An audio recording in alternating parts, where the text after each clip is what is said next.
Qué hermoso es poder alabar el nombre de nuestro Señor y en esta última canción, Ven Espíritu, ven, es una canción muy especial porque parte del corito dice: purifícame, lávame, renuévame, restáurame. Y a veces parece mentira, ya cantamos las canciones ya porque nos las sabemos y de repente no prestamos mucha atención a lo que la letra está marcando en sí. Y si nos damos cuenta, como creyentes necesitamos ser realmente purificados por nuestro Señor. Necesitamos ser lavados por Él, hermano amado. Y tú podrías decir: no, pero yo ya recibí a Cristo, ya tengo a Cristo en mi corazón, pero a diario le fallamos, hermano amado. A diario le fallamos y necesitamos ese toque especial de nuestro Señor en nuestras vidas cada día. Y parte del corito también dice: Señor, te quiero conocer. Y este es el tema que yo quiero tratar el día de hoy, el conocimiento de Dios. Y vamos a orar para dar inicio a esta reflexión, a esta prédica de la palabra. Bendito Padre, Dios Todopoderoso, te damos las gracias, Señor. Gracias porque tú nos has reunido en este lugar. Gracias porque tu persona es lo más importante en este lugar, Padre amado. Y creemos de que tú vas a hablarnos, Señor, en este caso a través de mi persona, Señor, y queremos que se cumpla en nosotros lo que dice tu palabra, que si oímos hoy tu voz, no se endurezca nuestro corazón. Padre, toma el control de todas las cosas en este lugar, y que sea tu palabra y ningún pensamiento humano el que se exponga en este lugar. Gracias te damos, en el nombre de Jesucristo nuestro Señor. Amén. Y les decía yo que el tema que voy a tratar el día de hoy es el del conocimiento de Dios. Esta es una expresión que seguramente muchas veces la hemos escuchado. Cuando llegamos a la iglesia se nos llama a conocer más de Dios. En el camino como cristianos se nos llama a conocer de Dios. Esta expresión tiene un rico significado tanto en el ámbito teológico como también dentro de nuestras iglesias. La expresión el conocimiento de Dios es un tema central en la Biblia. Pero, ¿qué es el conocimiento de Dios? ¿A qué nos referimos cuando decimos el conocimiento de Dios? Y conocer a Dios no es solamente saber cosas de Él. Podemos saber que Él es omnisciente, omnipresente, justo, santo, que es amor. Podemos saberlo, pero llegar al conocimiento de Dios pasa más allá de eso. Llegar al conocimiento de Dios implica tener una relación personal con nuestro Señor. Hay que entender que Dios no puede ser descubierto por nosotros. Dios se ha dado a conocer. Él se ha manifestado a la humanidad, Él se ha revelado. Es decir, nosotros con nuestros propios esfuerzos, con nuestra propia fuerza, no podríamos conocer a Dios. Él se ha revelado voluntariamente a través de la creación, a través de la Escritura y a través de la persona de Jesucristo. Además, este conocimiento de Dios es progresivo. El conocimiento de Dios crece con el tiempo, a medida que nos relacionamos con Él. Lo que hoy usted sabe de Dios no es lo mismo que sabía hace 5 o 10 años. Su conocimiento de Dios ha ido creciendo. ¿Por qué? Porque es progresivo. Y es una relación también dinámica, donde aprendemos a confiar más, donde aprendemos a amarlo más y a obedecerlo más. El conocimiento de Dios involucra todas estas cosas. Entonces, podríamos decir, después de lo que les he planteado, que el conocimiento de Dios abarca diferentes dimensiones. Intelectual, porque para conocerlo, sí, es necesario los estudios teológicos para saber de sus atributos, de su carácter. Es importante el estudio teológico. Pero también abarca una dimensión espiritual, porque conocer a Dios implica también adorarlo, implica también obedecerlo, implica ejercer fe, y eso es espiritual. Pero también implica una dimensión relacional, porque así como un padre se relaciona con su hijo, o así como un esposo se relaciona con su esposa, Dios quiere una relación íntima con cada uno de nosotros. Porque finalmente el mismo Jesucristo nos dijo en el Evangelio de Juan, en el capítulo 17, verso 3, Jesús dijo: esta es la vida eterna, que te conozcan a ti, el único Dios verdadero, y a Jesucristo a quien has enviado. Y lo que pasa es que los cristianos muchas veces nos jactamos de conocer a Dios. Muchas veces nos llenamos de orgullo diciendo que conocemos a Dios. Y lo cual, mire, no estaría mal, porque la propia palabra nos llama. La palabra dice: si en algo he de alabarte, si me acompañan, Jeremías capítulo 29, perdón, Jeremías 9, solo para tenerlo presente.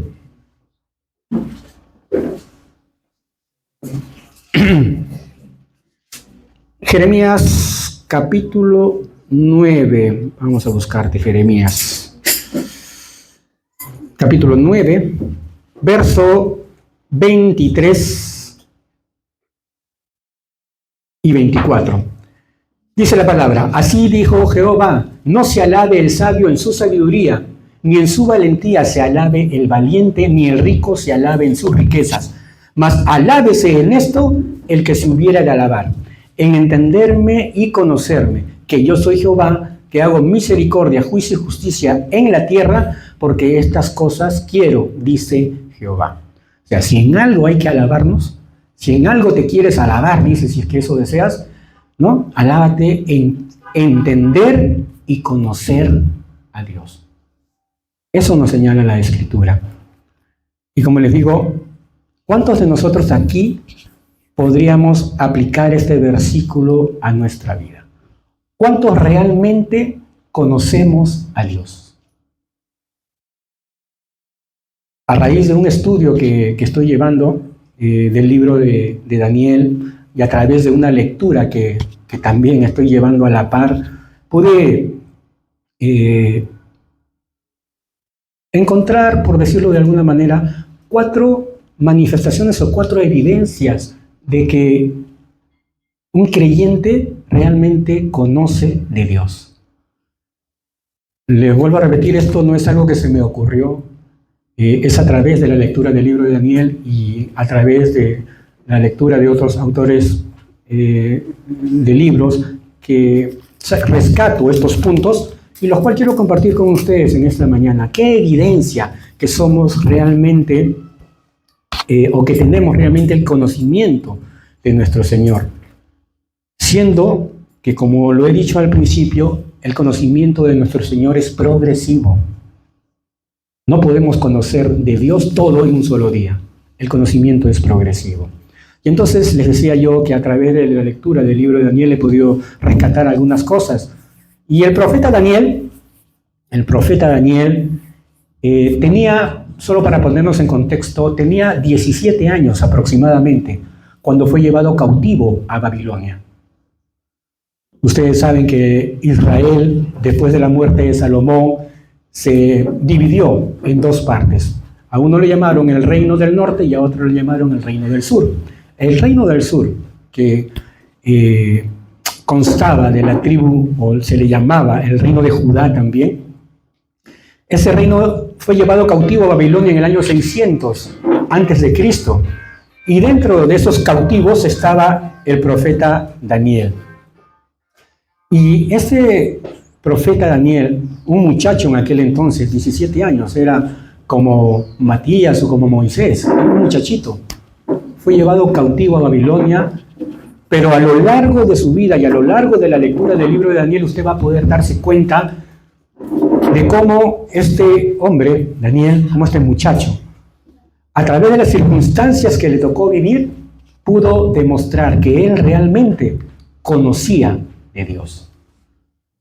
Y entonces, le decía yo, rescataba 4 puntos. El primer punto que evidencia que conocemos de Dios es que quienes conocen a Dios despliegan gran energía en favor de Dios.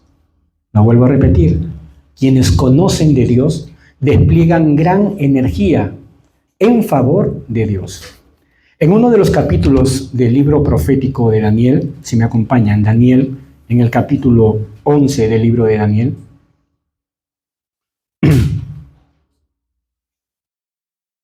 hoy día sí los voy a estar haciendo andar un poquito por el libro de Daniel, pero es simplemente para poder entender y reafirmar lo que les estoy planteando. En el libro de Daniel, en el capítulo 11, en el verso 32,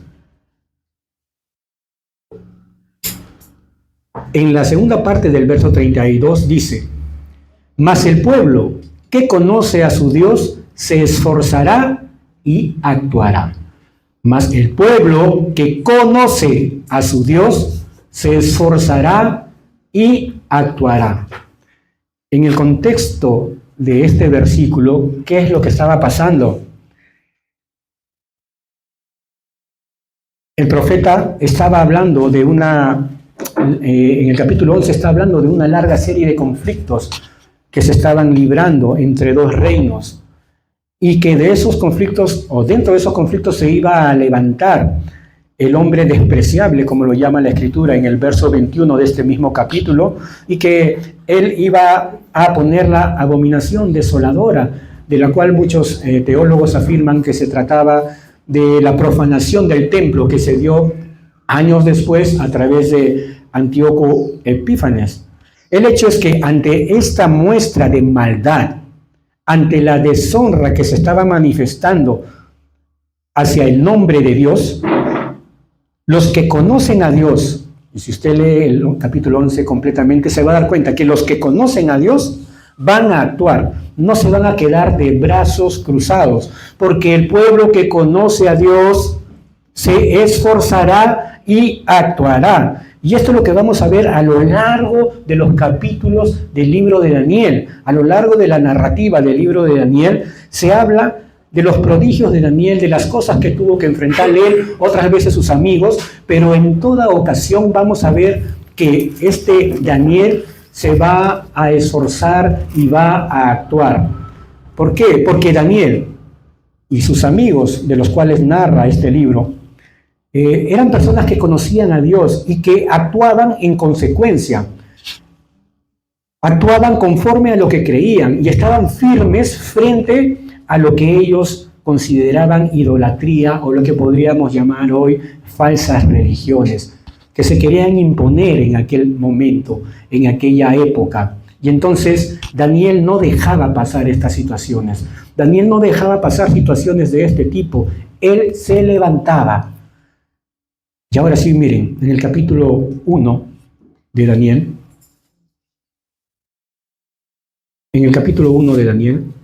vamos a encontrar que este Daniel, una vez que fue llevado cautivo a Babilonia, en ese tiempo reinaba en Babilonia el rey Nabucodonosor. El rey Nabucodonosor había pedido muchachos que no tuviesen tacha alguna en el capítulo 4. Muchachos en quienes no hubiese tacha alguna, de buen parecer, enseñados en toda sabiduría, sabios en ciencia y de buen entendimiento, e idóneos para estar en el palacio del rey, y que les enseñase las letras y la lengua de los caldeos. Y le señaló el rey ración para cada día. Es decir, el rey había mandado a separar muchachos que no tuviesen tacha alguna, de buen parecer, enseñados, que pudieran aprender la lengua de los babilonios para que pudiesen servir en la corte del rey. Y para ellos se les había destinado una porción de comida cada día. Ellos tenían que comer de lo que el rey comía y beber del vino que el rey vivía. Pero esto iba en contra de lo que Daniel pensaba y creía, porque Daniel entendía que no podía comer cosa inmunda. Recuerden que este es Antiguo Testamento y habían alimentos que estaban señalados que los judíos no podían comer.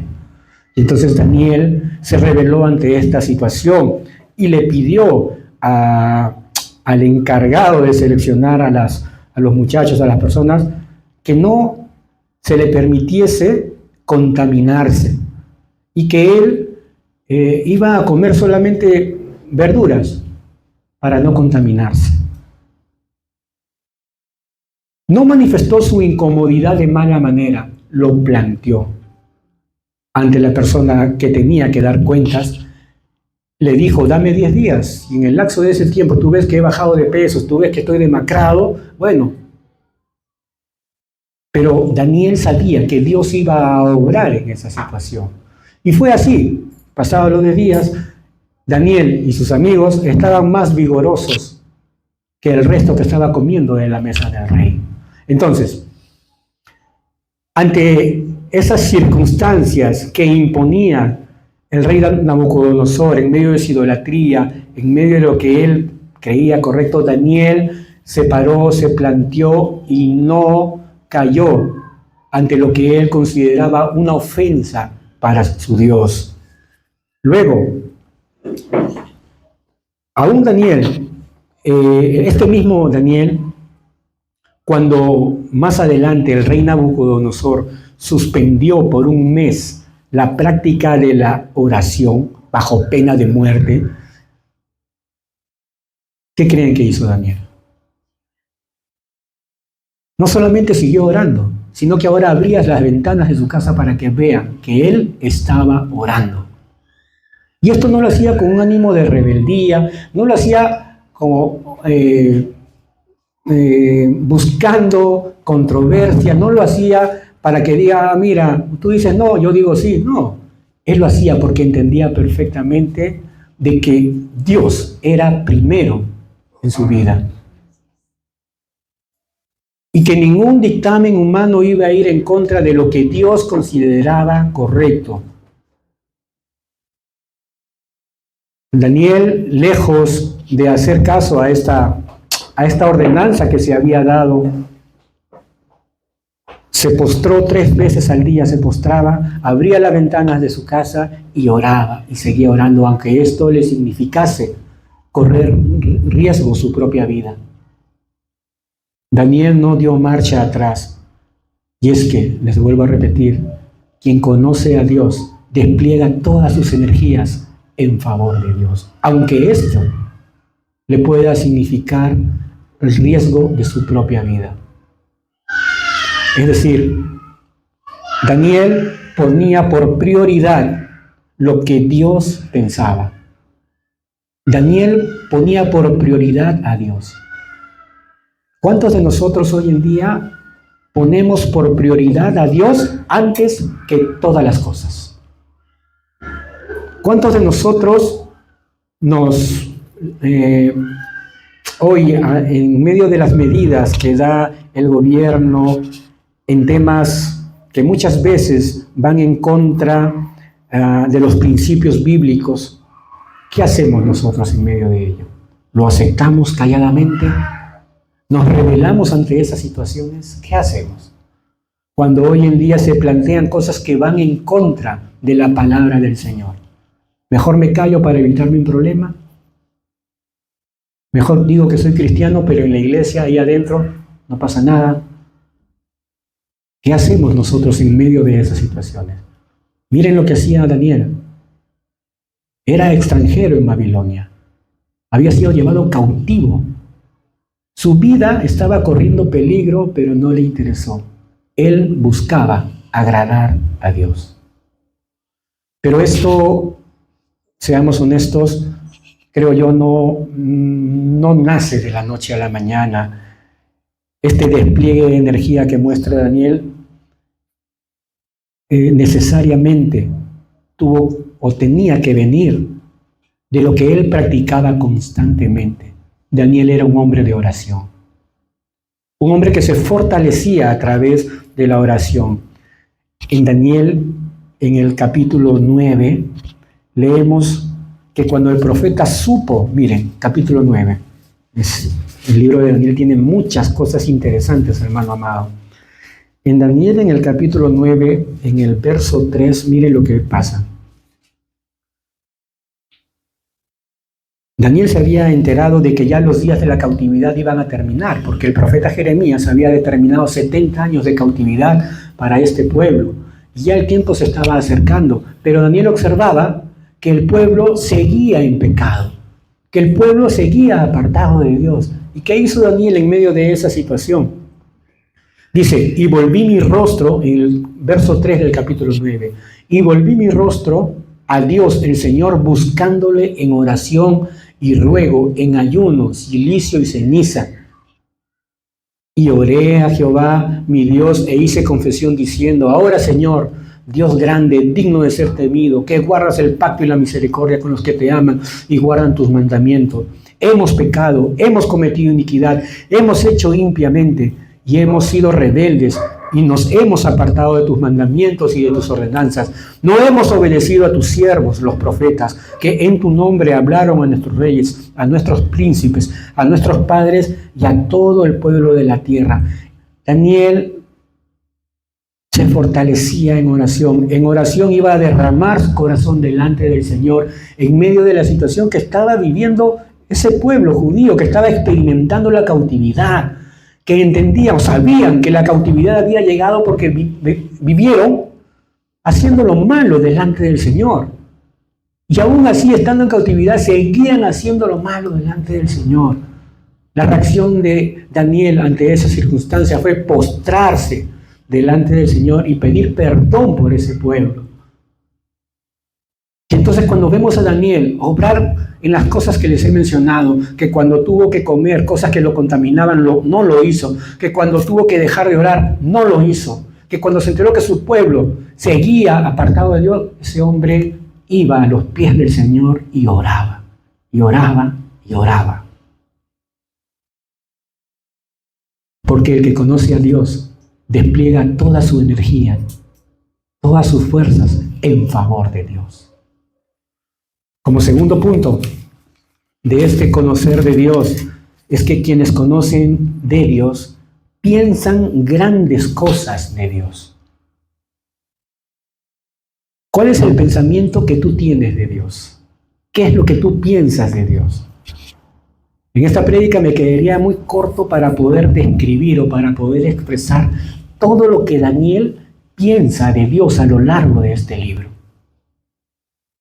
Pero un punto para poder ver su pensamiento, ese pensamiento que él tenía, esa verdad central que llenaba a Daniel y que se la enseñó a Nabucodonosor en el capítulo 2 y 4, y que se lo recordó a Belsasar, el rey que le siguió a Nabucodonosor en el capítulo 5, o que Nabucodonosor reconoció esta verdad en Daniel en el capítulo 4, esta verdad que fue la base de las oraciones de Daniel en el capítulo 2 y 9, y de su confianza para desafiar la autoridad en el capítulo 3. ¿Cuál era esta verdad que Daniel mostró en el capítulo 2, en el capítulo 4, en el capítulo 7, en el 8, en el 10, en el 11 y en el 12? ¿Qué es lo que llenaba la mente de Daniel? Daniel decía, Dios el Altísimo tiene el dominio en el reino de los hombres. Daniel sabía que Dios tenía el control de todas las cosas en este mundo.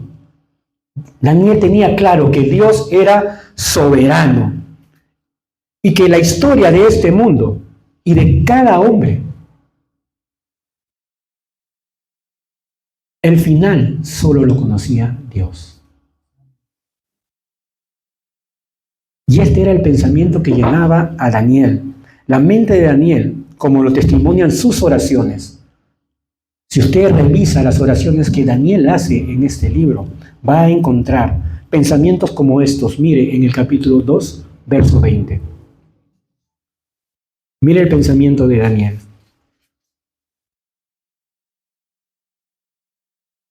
Y Daniel habló y dijo, sea bendito el nombre de Dios de siglos en siglos, porque suyos son el poder y la sabiduría. ¿Qué pensaba Daniel de Dios? Que Él muda los tiempos y las edades, que Él quita reyes, que Él pone reyes, que Él da la sabiduría a los sabios y ciencia a los entendidos, que Él revela lo profundo y lo escondido, que Él conoce lo que está en tinieblas y con Él mora la luz. ¿Qué más pensaba Daniel? Miren el capítulo 9, en el verso 4. Mire lo que pensaba Daniel del Señor. Mire lo que dice, y oré a Jehová, mi Dios, e hice confesión diciendo, ahora Señor, Dios grande, digno de ser temido, que guardas el pacto y la misericordia con los que te aman y guardan tus mandamientos. hemos pecado, hemos cometido iniquidad. En el verso 7 dice, tuya es, Señor, la justicia y nuestra la confusión de rostro. Como en el día de hoy lleva todo hombre de Judá, los moradores de Jerusalén y todo Israel, los de cerca y los de lejos, en todas las tierras a donde los has echado. Oh Jehová, nuestra es la confusión de rostro. En el 9, de Jehová nuestro Dios es tener misericordia y el perdonar, aunque contra él hemos rebelado. En el 10, y no obedecimos a la voz de Jehová nuestro Dios para andar en sus leyes que él puso delante de nosotros por medio de sus siervos los profetas. 11, todo Israel traspasó tu ley, apartándose para no obedecer tu voz, por lo cual ha caído sobre nosotros la maldición y el juramento. Está escrito en la ley de Moisés, siervo de Dios, porque contra él pecamos. Daniel tenía claro que Dios era soberano, que Dios era todopoderoso, que él daba sabiduría a los sabios, que él revelaba lo que de él había de saberse a los entendidos, que él envió los profetas que jamás fueron escuchados. Daniel tenía claro que Dios era todopoderoso, hermano. Lo tenía claro. Ese era el pensamiento que tenía Daniel. Por eso es que pudo enfrentar todas las situaciones que enfrentó. Porque quien conoce de Dios piensa cosas grandes de Dios. Y entonces la pregunta vuelve a este siglo XXI para nosotros los creyentes. ¿Qué pensamiento tenemos nosotros de Dios? ¿Cómo nos relacionamos con Él en medio de nuestra oración? ¿Qué le decimos a nuestro Rey en medio de la oración? ¿Nos expresamos así como Daniel, que reconoce todos sus atributos? ¿O entramos con una oración fría y sencilla? Señor, oro por mi familia para que tú la bendigas. Gracias, Señor. Amén. ¿Cómo nos presentamos delante de Él? ¿Cuál es el pensamiento que tenemos de nuestro Señor?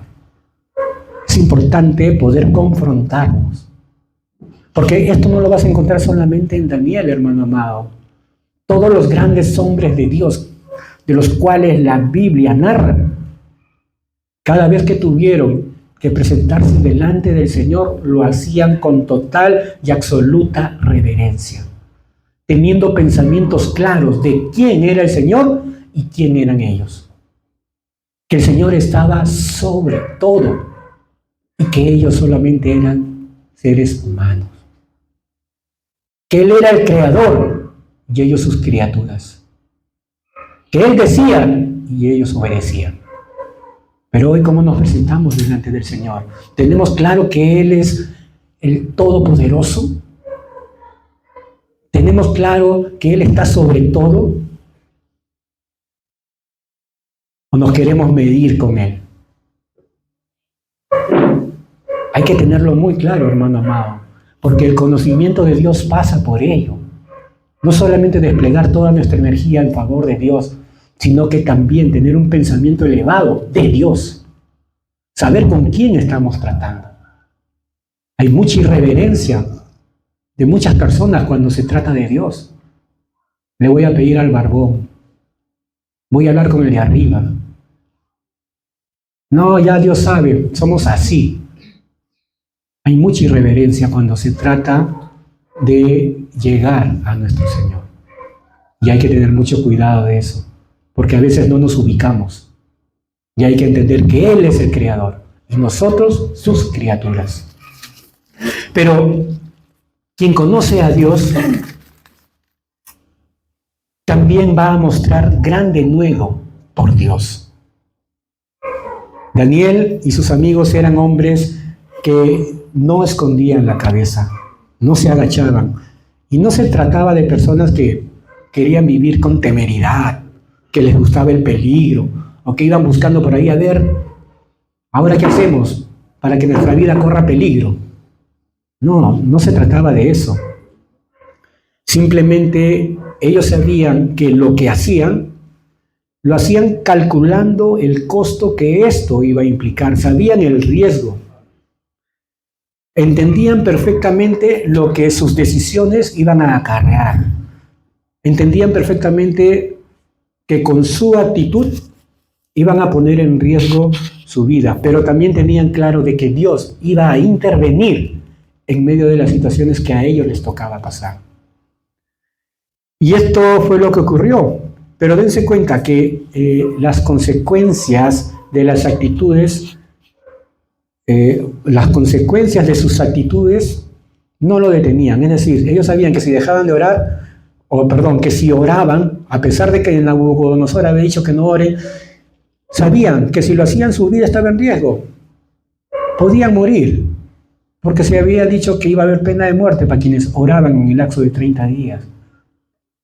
O cuando tuvieron que dejar de comer, cuando se negaron a comer lo que el rey había puesto a su mesa, también sabían que sus vidas podían correr peligro, pero esto no les importó. ¿Por qué? ¿Por qué, hermano? ¿Por qué creen ustedes? Ya lo decían los apóstoles en el libro de Hechos, en el capítulo 5, verso 29. Es necesario obedecer a Dios antes que a los hombres. Es necesario obedecer a Dios antes que a los hombres. El apóstol Pablo también lo tenía clarito. Ni estimo preciosa mi vida para mí mismo, con tal que acabe la carrera con gozo. Pablo no estimaba su propia vida, con tal de que él acabase aquello que Dios le había dicho que tenía que hacer. Y este tipo de pensamiento es el pensamiento que tenía Daniel y sus compañeros en esta aventura. Es necesario obedecer a Dios antes que a los hombres, hermano. Y no importa si otros hijos de Dios no se comporten de esta manera. No importa si otros hijos de Dios no muestren ese denuedo en medio de situaciones que implican darlo todo por Dios. Eso no debe importar, hermano amado. ¿O ustedes creen que solamente Daniel y sus 3 amigos eran los únicos judíos que habían sido llevados a Babilonia? No, mi hermano. Todo el pueblo de Israel, o la tribu de Judá, fue llevada cautiva a Babilonia. Y de los que escogieron para ser enseñados en las cosas, para servir al rey Nabucodonosor, ¿ustedes creen que solamente Daniel y sus 3 amigos fueron los escogidos? Es seguro de que hubieron más personas. Pero esto de tomar esta decisión de no contaminarse, o de tomar la decisión de seguir orando a pesar de, Daniel no lo hacía ver. ¿Qué va a hacer Pablito? ¿Va a orar o no? Si él ora, yo oro. Si no ora, no oro. No le importaba. A ver, ¿quién va a comer? Si tú comes, yo como. Si no comes, no como. No le importaba. Él quería servir a Dios. A pesar de lo que el resto haga. Yo estoy claro. Yo sirvo a Dios. No sirvo a los hombres. Y hoy por hoy muchas veces, ¿qué pasa?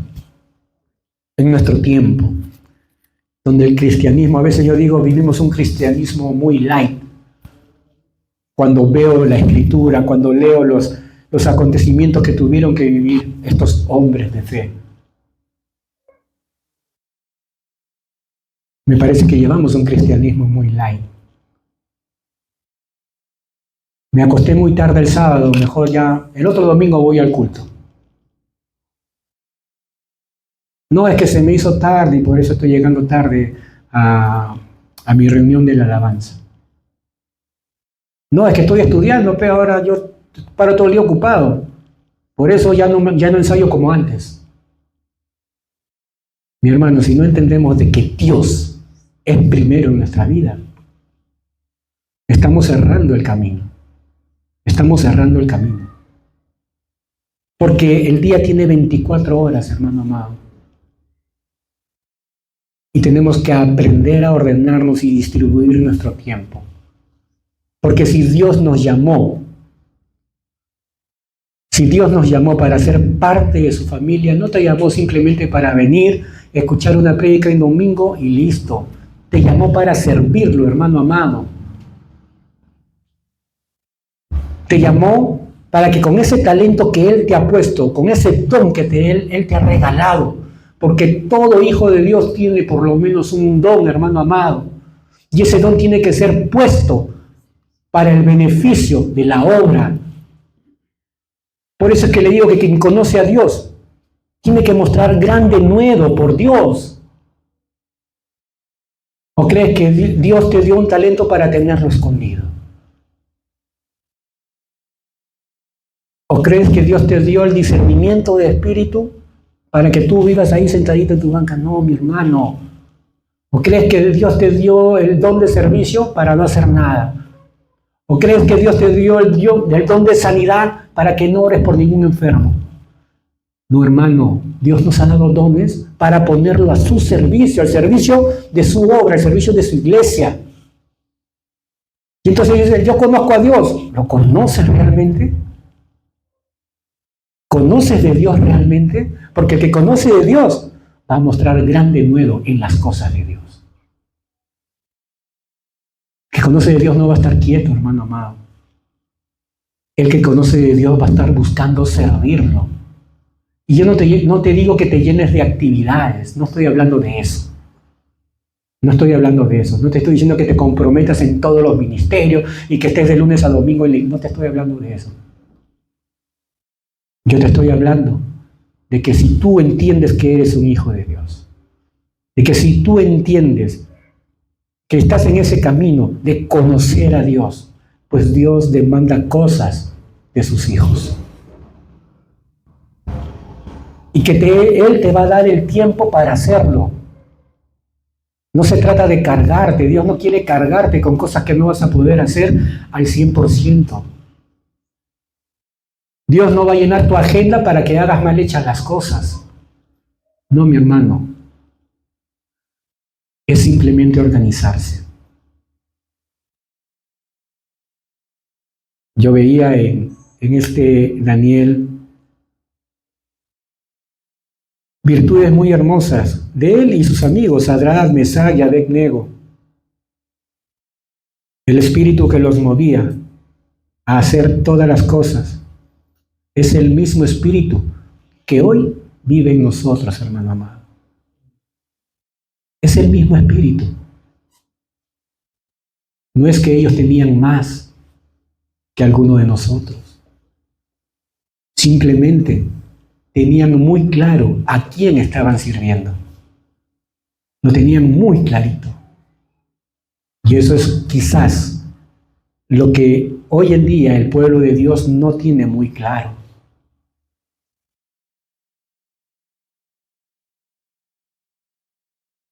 Tenemos que confrontarnos con la palabra del Señor. Quienes conocen a Dios también muestran gran contentamiento en Dios. Mire esto, quienes conocen a Dios muestran gran contentamiento en Dios. ¿Qué quiero decir con esto? Situaciones difíciles todos vamos a vivir.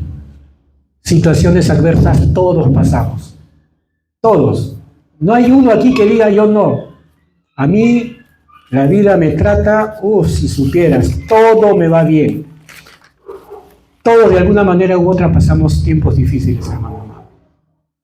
Pero cuando digo que quien conoce a Dios manifiesta gran contentamiento en Él, es porque la paz de Dios, la paz que solamente Él puede darnos, nos va a permitir caminar por encima de la adversidad. Yo creo que estamos de acuerdo cuando digo que no hay paz como la paz que Dios nos da. Eso lo dice la palabra. No hay paz como la paz que Dios nos da. Jesús lo dijo. Mi paz os dejo, mi paz os doy. Yo no la doy como el mundo la da.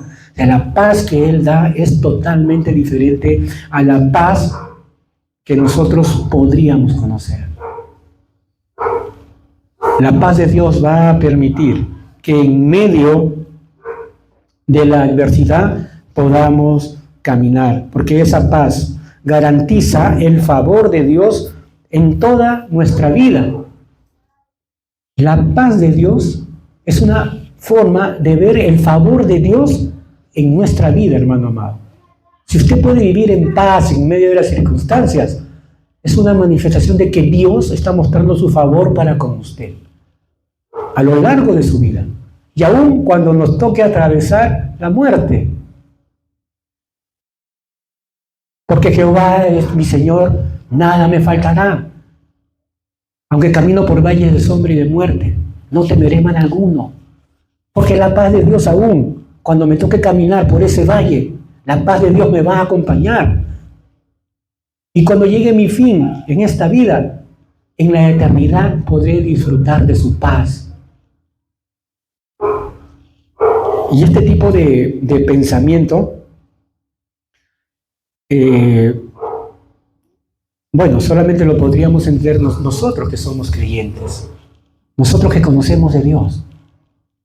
Podemos entender este tipo de pensamiento, o de repente no has reflexionado en ello, pero esa paz la ganamos, esa paz se nos dio cuando Cristo Jesús fue a la cruz, hermano amado. Porque dice la Escritura, justificados pues por Dios, tenemos paz para con Él por medio de Cristo Jesús. O sea, salvados, cuando fuimos salvados por la obra redentora de nuestro Señor, es que llegó esa paz a cada uno de nosotros. Y esa paz es la que nos permite vivir en contentamiento en medio de las situaciones que nos tocan vivir. Y esta paz es la que experimentó o la que experimentaron los amigos de Daniel, Sadrach, Mesach y Abed-nego. Y lo vamos a leer en un capítulo muy conocido, quizás el más mencionado en el libro de Daniel, en el capítulo 3, por favor, si me acompañan. Capítulo 3 del libro de Daniel. En el capítulo 3 del libro de Daniel, desde el verso 12,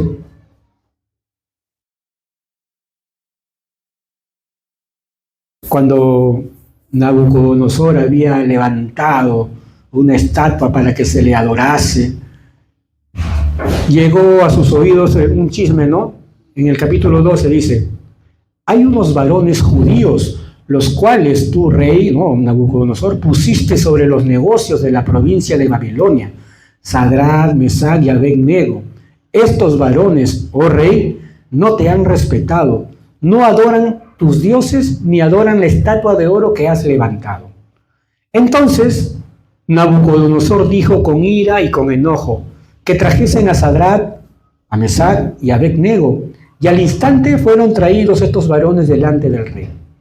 Y habló Nabucodonosor y les dijo, es verdad, Sadrach, Mesach y Abed-nego, que vosotros no honráis a mi Dios, ni adoráis la estatua de oro que he levantado. Ahora pues, ¿estáis dispuestos para que al oír el son de la bocina, de la flauta, del tamboril, del arpa, del salterio, de la zampoña y de todo instrumento de música, os postréis y adoréis la estatua que he hecho?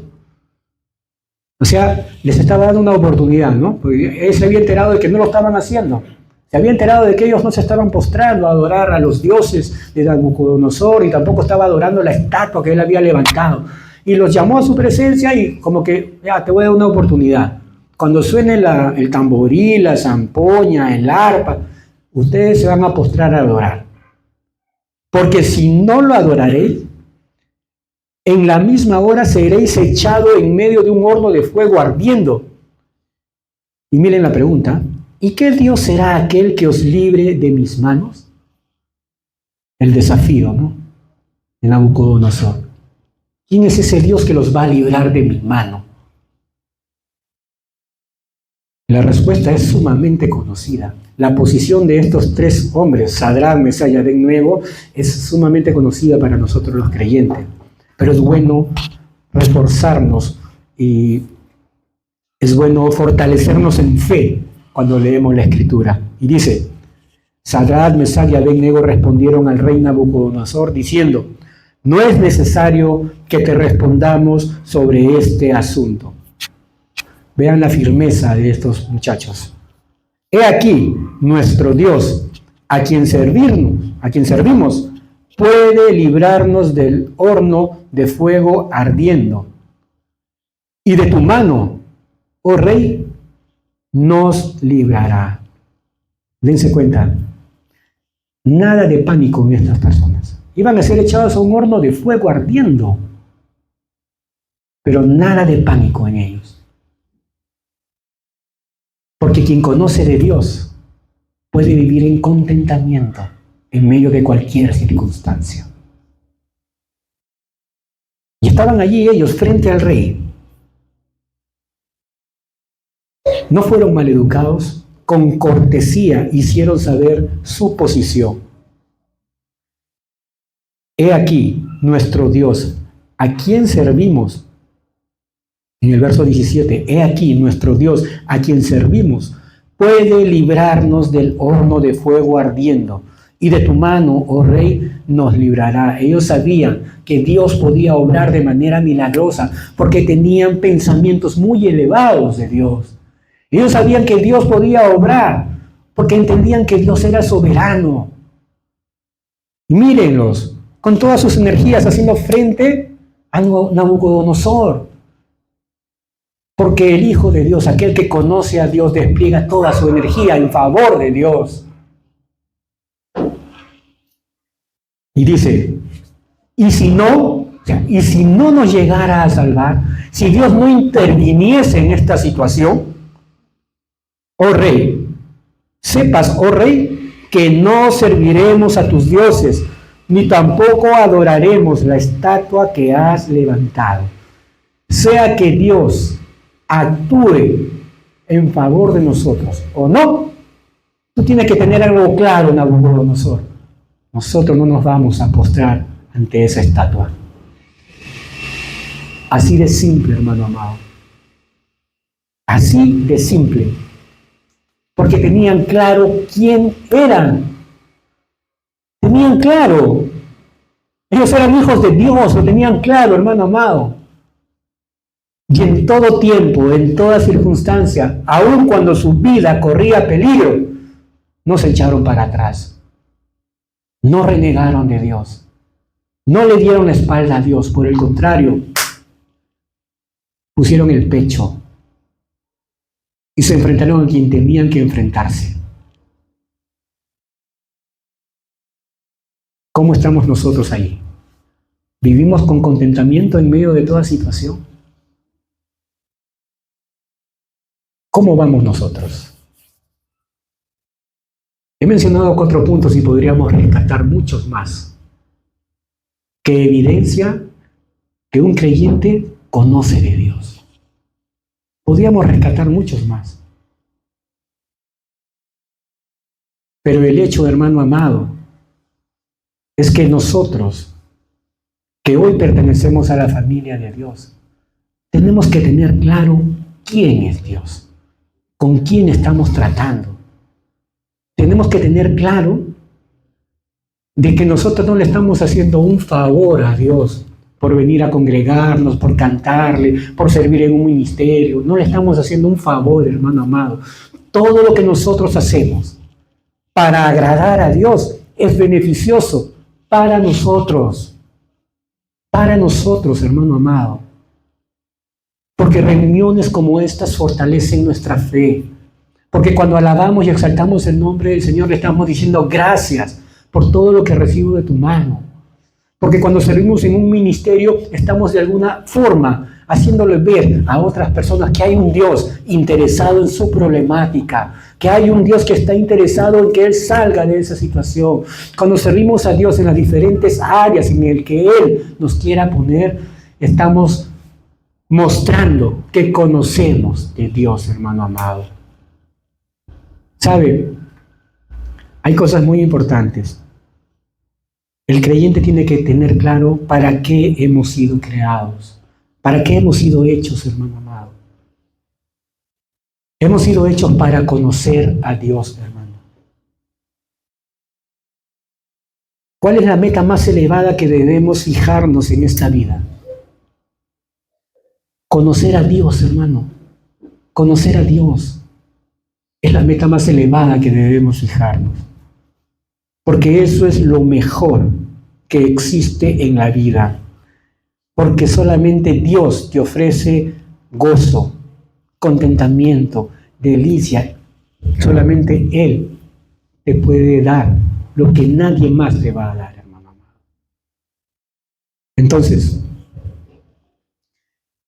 a través de la vida de Daniel, narrada en este libro, a través de lo que pasó él y sus propios amigos, Sadrach, Mesach y Abednego, podemos ver que el camino del cristiano no siempre es un camino lleno de flores, que el camino del creyente implica pasar por situaciones difíciles.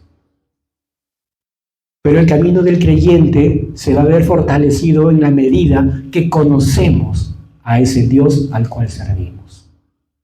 Mientras más lo conocemos, hermano amado, con más denuedo le vamos a servir. Con más energía vamos a hacer las cosas de nuestro Señor. Nuestros pensamientos con respecto a Él van a ser mucho más elevados y vamos a poder afrontar toda situación con contentamiento, porque solamente Él nos llena de esa paz que el mundo no nos puede dar. Amén.